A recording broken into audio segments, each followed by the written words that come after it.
Hello everyone, Eklavya એકેડમીના online platform ઉપર આપ સૌનું હાર્દિક સ્વાગત કરું છું. હું ભાર્ગવ ભટ્ટ અને તમે જોઈ રહ્યા છો સામાન્ય જ્ઞાનની સિરીઝ. આ સિરીઝની અંદર આપણે અગાઉ 7 વિડીયો અપલોડ કરેલા છે. આજે આપણે નવા સેશનમાં 8મા વિડીયો ઉપર વાત કરવાની છે. ચાલો વાત કરીએ જીકેના પ્રશ્નોની અંદર કે કેવા કેવા પ્રશ્નો આવનારા સમયની અંદર એક્ઝામમાં તમારી પાસે આવી શકે છે. સ્ટાર્ટ કરીએ ક્વેશ્ચન નંબર 1 થી. સૌથી પહેલો ક્વેશ્ચન આપણને આપેલો છે, કુમારપાળે ઈસવીસન ખાલી જગ્યામાં સત્તા સંભાળી અને ખાલી જગ્યાને ગુરુ માન્યા હતા. હવે જો મિત્રો, ઇતિહાસને લગતા પ્રશ્નો જેમાં 2 ખાલી જગ્યા આપેલી છે. શું કીધું કે કુમારપાળે ઈસવીસન ખાલી જગ્યામાં સત્તા સંભાળી છે અને ખાલી જગ્યાને ગુરુ માન્યા હતા.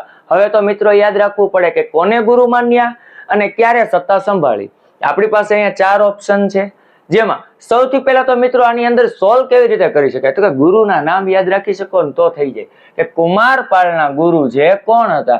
અહીંયા આપણી પાસે 4 અલગ અલગ નામ આપેલા છે. તો મિત્રો યાદ રાખો કે કુમારપાળ છે એના ગુરુ એમણે હેમચંદ્રાચાર્યને માન્યા હતા. હેમચંદ્રાચાર્ય એમના ગુરુ હોય તો સાલ ઓટોમેટિક જ આવી જાય 1143. તો મિત્રો આપણો જવાબ બને છે 1143 ની અંદર. 1143 ઈસવીસન 1143 ની અંદર એમણે સત્તા સંભાળી અને આ સત્તા સંભાળી ત્યારે હેમચંદ્રાચાર્યને ગુરુ માન્યા હતા. હવે મિત્રો આની અંદરથી તમને બીજો પ્રશ્ન પણ પૂછી શકે કે આ કુમારપાળે સત્તા સંભાળી એ કોના પછી હતા. યાદ રાખો કે સિદ્ધરાજ જયસિંહ છે એના પછી તો કે કુમારપાળે સત્તા સંભાળેલી હતી 1143 ની અંદર અને ત્યારે એમને હેમચંદ્રાચાર્યને ગુરુ માન્યા હતા. ક્લિયર મિત્રો, આ પહેલા પ્રશ્નની વાત થઈ. હવે આગળ વધીએ નેક્સ્ટ ક્વેશ્ચન તરફ. બીજો પ્રશ્ન, વિધાન જણાવો. મિત્રો વિધાન વાળો પ્રશ્ન આપેલો છે, ધ્યાનથી વિધાન આપણે સમજવા પડે. ચાલો જોઈએ. વસ્તુપાળ અને તેજપાળ ભીમદેવ બીજાના સમયના મંત્રી હતા. મિત્રો યાદ રાખજો, વસ્તુપાલ તેજપાલ આ કોના સમયના મંત્રી હતા એવું કીધું તો કે ભીમદેવ બીજો કીધું છે. તો મિત્રો યાદ રાખો, ભીમદેવ બીજાના સમયના મંત્રી તરીકે આ બંને હતા. આ વિધાન સાચું છે. આગળ વધીએ. વસ્તુપાળે શેત્રુંજય પર ઇન્દ્રમંડપ અને ગિરનાર પર વસ્તુપાળ વિહાર બંધાવ્યા હતા. મિત્રો યાદ રાખજો, આ કોની વાત છે? વસ્તુપાળ એકની જ, જેને શેત્રુંજય ઉપર ઇન્દ્રમંડપ અને ગિરનાર ઉપર વસ્તુપાળ વિહાર બંધાવ્યા હતા. તો કે હા મિત્રો, આ વાત સાચી છે. આ વિધાન પણ સાચું છે. આગળ વધીએ. દેલવાડાના દેરા લલિતા દેવી અને અનુપમા દેવીના નામ ઉપર બંધાવ્યા હતા. હવે મિત્રો અહીંયા કન્ફ્યુઝન થાય. કેમ કે દેલવાડાના ડેરાની વાત તો સાચી, પણ આ લલિતા દેવી નામ તો કે હા કદાચ લલિતા દેવી નામ હશે. અને સાહેબ આ કરંટ અફેર ને આધારે અત્યારે અનુપમા દેવી સિરિયલ વાળા ના મિત્રો એ સિરિયલ વાળા નથી. યાદ રાખજો, લલિતા દેવી અને અનુપમા દેવી બંનેના ડેરા ત્યાં નામ ઉપર બંધાવેલા છે. મતલબ આ વિધાન પણ સાચું છે. તો ક્લિયર મિત્રો, 3 વિધાન સાચા આપેલા છે. તો આપણે આમાંથી જવાબ આપવાનો છે. શું આવશે તો કે તમામ સાચા છે. મતલબ ઓપ્શન ડી આપણો જવાબ થશે. ક્લિયર મિત્રો, ચાલો આગળ વધીએ નેક્સ્ટ ક્વેશ્ચન તરફ. ત્રીજો ક્વેશ્ચન, ખાલી જગ્યાના સમયે ગુજરાતમાં 3 વર્ષ લાંબો 56યો દુકાળ પડ્યો હતો. મિત્રો યાદ રાખજો, 56યો દુકાળ કેટલા વર્ષ લાંબો હતો? 3 વર્ષ લાંબો હતો. અને કોના સમયમાં તો કે યાદ રાખો મિત્રો, આ વખતે ગુજરાતની અંદર શાસક તરીકે વિસલદેવ હતા. કોણ હતા?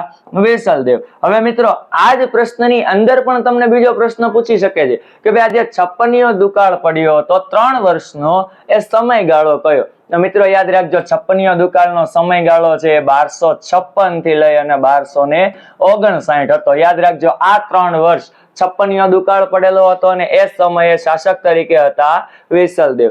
યાદ રાખજો મિત્રો, વિસલદેવના સમયે 3 વર્ષનો લાંબો 56યો દુકાળ હતો અને એની સાલ અહીંયા આપેલી છે 1256 થી 1259. ક્લિયર મિત્રો, ચાલો આગળ વધીએ નેક્સ્ટ ક્વેશ્ચન તરફ.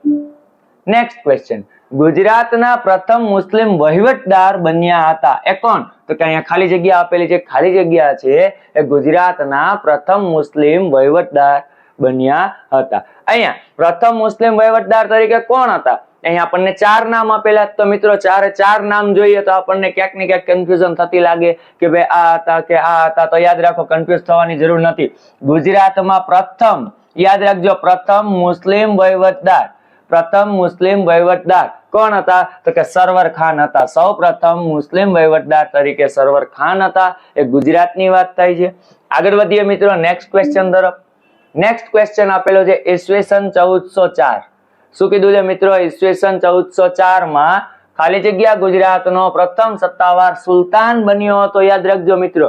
અહીંયા આની પહેલા તો કે મુસ્લિમ વહીવટદારની વાત થઈ હતી. અહીંયા પ્રથમ સત્તાવાર સુલતાન કોણ બન્યા હતા એના માટેની વાત થાય છે. પ્રથમ સત્તાવાર સુલતાન કોણ હતા? તો કે મિત્રો યાદ રાખજો તાતર ખાન. આ સૌ પ્રથમ 1404 ઈસવીસન 1404 માં ગુજરાતના પ્રથમ સત્તાવાર સુલતાન બન્યા હતા. ક્લિયર મિત્રો? ચાલો એનાથી આગળ વધીએ નેક્સ્ટ ક્વેશ્ચન તરફ. નેક્સ્ટ ક્વેશ્ચન, ગુજરાતની સૌથી મોટી દરગાહ. સૌથી મોટી દરગાહ ગુજરાતની કઈ છે એના માટે આપણને પ્રશ્ન આપેલો છે. ખાલી જગ્યા આપેલી છે, જોઈએ અહીંયા. તો કે અહીંયા આપણને 4 ઓપ્શન આપેલા છે.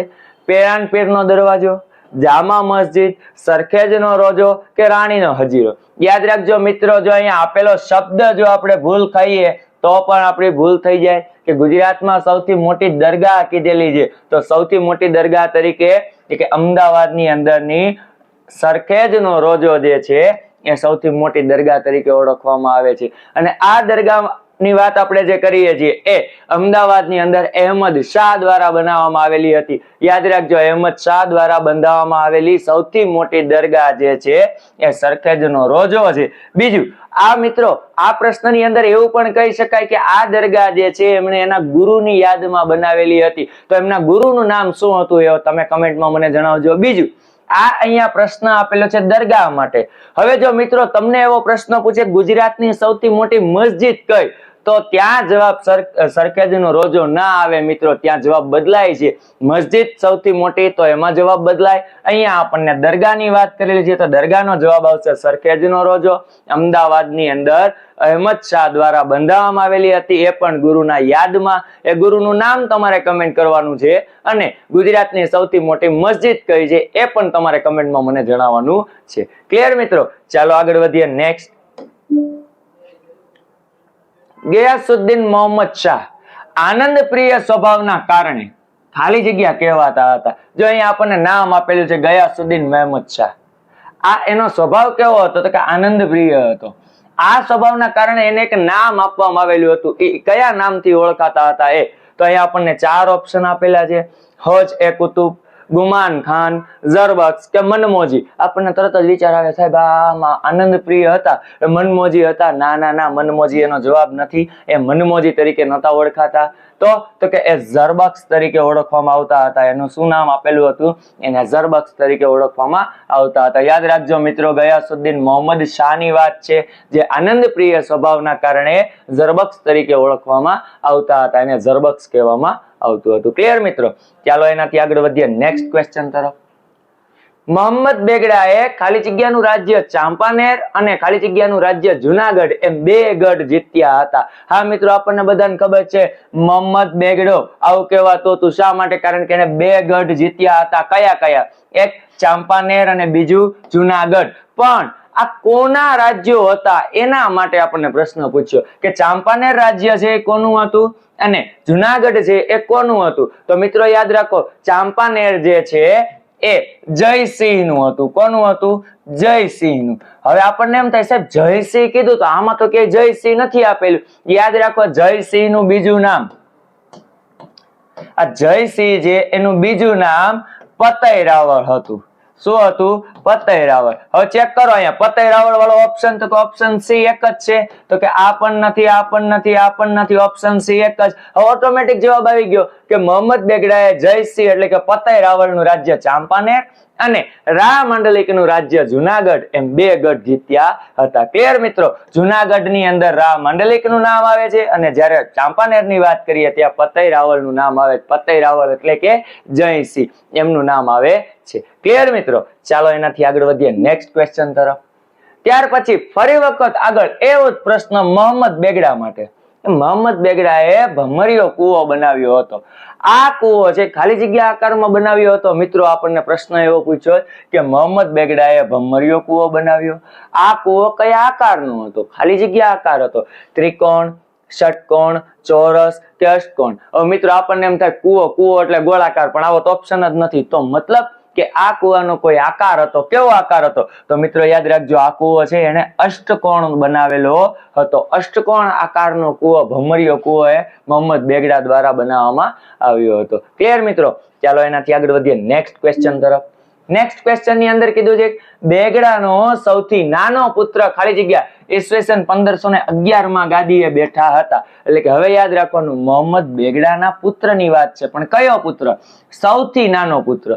કઈ સાલમાં? 1511, ઈસવીસન 1511 માં ગાદીએ બેઠા હતા. હવે એમના પુત્રનું નામ શું હતું એ આપણે અહીંયા જવાબ આપવાનો છે. બહાદુર શાહ, સરગમ ખાન, ખલીલ ખાન કે ખિમજી? તો મિત્રો યાદ રાખજો, અહીંયા આપણે બહુ બધા મૂવી જોઈ આવીને અલાઉદ્દીન ખિલજી એવો જવાબ ન આપતા. અહીંયા આ ખિમજી અથવા ખિલજી નથી આવતું, પણ અહીંયા જવાબ આવે છે ખલીલ ખાન. આ શું નામ છે એનું? ખલીલ ખાન. હવે મિત્રો એવું બની શકે કે એક્ઝામ ની અંદર આવો જ પ્રશ્ન પૂછે કે બેગડાના સૌથી નાનો પુત્ર ખાલી જગ્યા ઈસવીસન 1511 માં ગાદીએ બેઠા, જેમાં ખલીલ ખાન એનો જવાબ જ ન હોય તો મિત્રો યાદ રાખજો, મુઝફ્ફર શાહ બીજો. આનું બીજું નામ શું છે? મુઝફ્ફર શાહ બીજો. આનો જે છે બીજું નામ છે. આ બીજા નામ તરીકે પણ એમસીક્યુ આપી શકે છે, એવો પણ તમારો જવાબ બની શકે. ક્લિયર મિત્રો? ચાલો આગળ વધીએ નેક્સ્ટ ક્વેશ્ચન તરફ.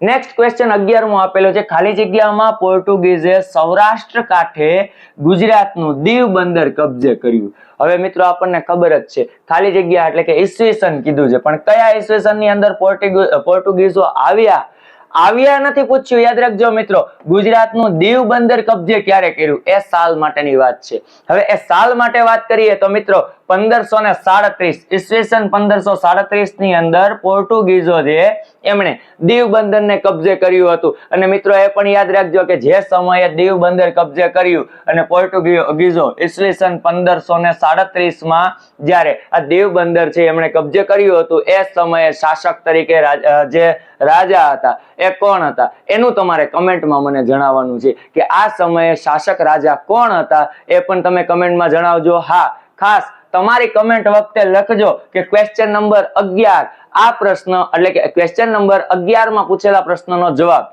જે તમે જાણતા હોય તો તમારે કમેન્ટમાં જણાવવાનું છે કે જ્યારે પોર્ટુગીઝોએ દીવ બંદરને કબજે કર્યું 1537 માં, એ સમયે શાસક રાજા કોણ હતા, એ શાસક રાજાનું નામ આપણે તમારે કમેન્ટમાં મને જણાવવાનું. ક્લિયર મિત્રો? ચાલો આગળ વધીએ નેક્સ્ટ ક્વેશ્ચન તરફ. નેક્સ્ટ ક્વેશ્ચન આપેલું છે, ગુજરાતના ઇતિહાસમાં મુગલનો સમયગાળો ખાલી જગ્યા વર્ષનો ગણાય છે કે જે મુગલ કાળ આપણા શાસન દરમિયાન આપણને જે ઇતિહાસની અંદર જોવા મળે છે એ કેટલા વર્ષનો હતો એવો ગણવામાં આવે છે. એ સમયગાળો આપણને અહીંયા પૂછેલો છે. 180 વર્ષ, 182 વર્ષ, 185 વર્ષ કે 189 વર્ષ. જો મિત્રો એમસીક્યુ ટ્વિસ્ટિંગ આપી દીધા છે, એકાદો અક્ષર બદલે તો પણ માર્ક કપાઈ શકે છે. યાદ રાખજો, ઇતિહાસમાં મુગલોનો સમયગાળો 185 વર્ષ જેટલો માનવામાં આવે છે. આટલા વર્ષ સુધીનું ગણવામાં આવી રહ્યું છે. ક્લિયર મિત્રો? ચાલો એનાથી આગળ વધીએ નેક્સ્ટ ક્વેશ્ચન તરફ. ભૂચર મોરીનું યુદ્ધ, એ યુદ્ધને સૌરાષ્ટ્રનું ખાલી જગ્યા કહેવાય છે. યાદ રાખજો, આપણને બધાને ખબર છે ભૂચર મોરીનું યુદ્ધ થયું હતું. આ ભૂચર મોરીનું યુદ્ધ છે સૌરાષ્ટ્રની અંદર, એ સૌરાષ્ટ્રનું ખાલી જગ્યા કહેવાય છે. શું કહેવાય? વિશ્વયુદ્ધ કહેવાય, મહાભારત કહેવાય, ધ્રોલ કહેવાય, પાણીપત કહેવાય. મિત્રો આને વિશ્વયુદ્ધ નથી કહેવાતું, મહાભારત નથી કહેવાતું, તો કે હા, પાણીપત કહેવાય છે. આને શું કહેવામાં આવે છે? સૌરાષ્ટ્રનું પાણીપત તરીકે ઓળખવામાં આવે છે. હા, બીજું મિત્રો એ પણ કહી દો, ઘણા બધા વિદ્યાર્થીઓ કન્ફ્યુઝનમાં હશે, સર એને ધ્રોલ કહેવાય? ના, ધ્રોલ ન કહેવાય, એને ધ્રોલનું યુદ્ધ કહેવામાં આવે છે. શું કહેવામાં આવે છે? ધ્રોલનું યુદ્ધ. એક નામ છે ધ્રોલનું યુદ્ધ, પણ અહીંયા તો આપણને ખાલી ધ્રોલ જ કીધું છે. સૌરાષ્ટ્રનું ધ્રોલ કીધું? ના, ધ્રોલનું યુદ્ધ કીધું હતું, અથવા તો સૌરાષ્ટ્રનું પાણીપત કીધું હતું. એ ભૂચર મોરીના યુદ્ધને બે નામ આપેલા હતા, એક સૌરાષ્ટ્રનું પાણીપત અને બીજું ધ્રોલનું યુદ્ધ. આ બે નામથી આપણે ઓળખીએ છીએ. ક્લિયર? એનાથી આગળ વધીએ નેક્સ્ટ ક્વેશ્ચન તરફ. 14મો પ્રશ્ન આપેલો છે, ઔરંગઝેબનો જન્મ ગુજરાતના ખાલી જગ્યામાં થયો હતો. મિત્રો આપણને બધાને ખબર છે કે ઔરંગઝેબ જે છે એનો જન્મ ગુજરાતમાં થયો હતો, પણ ગુજરાતમાં કઈ જગ્યાએ? હવે આપણને એમસીક્યુ આપેલા, ચાલો ચેક કરીએ. શું ગોધરામાં એનો જન્મ થયો હતો? ના મિત્રો, ગોધરામાં એનો જન્મ નથી થયો. બનાસકાંઠામાં થયો હતો? ના મિત્રો, બનાસકાંઠામાં પણ એનો જન્મ નથી થયો. તો વડોદરા? ના મિત્રો, વડોદરામાં પણ એનો જન્મ નથી થયો. તો આનો જવાબ શું આવી શકે? એક પણ નહીં. મિત્રો અહીંયા જવાબ આવે છે એક પણ નહીં. કેમ? હવે તમને પ્રશ્ન થાય સાહેબ આમાંથી એક પણ નહીં તો સાચો જવાબ શું? તો યાદ રાખજો, ઔરંગઝેબનો જન્મ ગુજરાતના દાહોદમાં થયેલો હતો. ક્યાં જન્મ થયેલો છે? દાહોદમાં. આપણા MCQ ની અંદર ક્યાંય દાહોદ આપેલું નથી, તો એનો મતલબ કે અહીંયા આપણો જવાબ થશે એક પણ નહીં, અને સાચો જવાબ તમને મળી ગયો છે. ક્યાં થયો જન્મ? દાહોદની અંદર જન્મ થયેલો છે. ક્લિયર મિત્રો? આગળ વધીએ. 15મો ક્વેશ્ચન. મુગલ કાળ દરમિયાન સુરત બંદરને ખાલી જગ્યા કહેવાતું હતું. હા, જ્યારે મુગલોનું સામ્રાજ્ય હતું એ સમયે સુરતને સુરત નહોતું કહેવાતું. તો શું કહેવાતું હતું એના માટે વાત કરીએ તો એના માટે આપણને નામ આપેલા છે. એક, ધુલિયું શહેર, તો કે ના, સુરતને ધુલિયું શહેર નહોતું કહેવાતું. ગર્દાબાદ, ના, ગર્દાબાદ નહોતું કહેવાતું. બંદરે મુબારક, હા, બંદરે મુબારક કહેવામાં આવતું હતું. અને શું કહેવામાં આવતું હતું? બંદરે મુબારક.